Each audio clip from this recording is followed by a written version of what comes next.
আসসালামু আলাইকুম। আমরা আজকে তৈরি করব চিকেন বাটারফ্লাই। তো দেখে নেওয়া যাক চিকেন বাটারফ্লাই তৈরি করার জন্য কি কি উপকরণ লাগছে।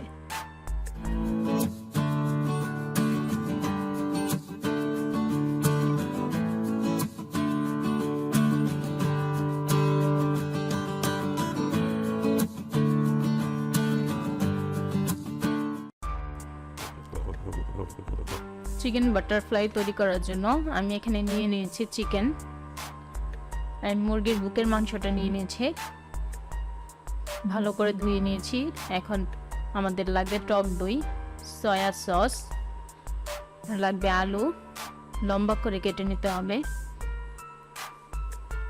একবারে পাতলাও করা যাবে না, একবার ভারীও করা যাবে না। আর লাগবে কাঠি, এই কাঠিগুলো আপনারা যে কোনো শপে পেয়ে যাবেন। এখানে আমি কর্নফ্লাওয়ার পানি দিয়ে গুলিয়ে রেখেছি। আর এখানে আর লাগবে আমাদের মশলা। এখানে আছে হলুদ গুঁড়ো, মরিচ গুঁড়ো, জিরা, ধনিয়া গুঁড়া, কর্নফ্লাওয়ার, লবণ।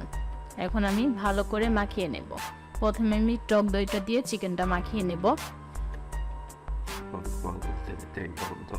ভালো করে চিকেনটা টক দই দিয়ে মাখিয়ে নেব। আপনারা একটু খেয়াল রাখবেন টক দইয়ে যেন কোনো রকম পানি না থাকে। টক দই দিয়ে হালকা মাখিয়ে নেওয়ার পরে আমি এখানে দিয়ে দেব লবণ, মরিচের গুঁড়ো, হলুদ গুঁড়ো, জিরে গুঁড়ো, ধনিয়া গুঁড়ো, কর্নফ্লাওয়ার,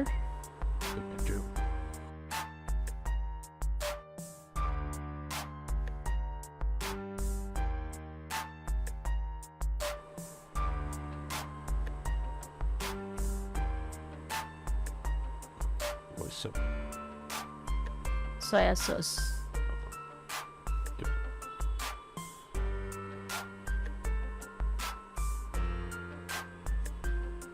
আমি ভালো করে মাখিয়ে নেব।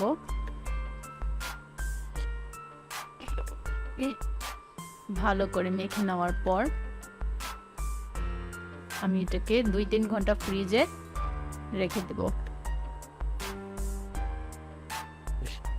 3 ঘন্টা পর আমি এখন একটা আলু নিব। এভাবে আলুর মাঝখানে ছোট টুকরা চিকেন দিয়ে ভালোভাবে মুড়িয়ে কাঠি দিয়ে নেব।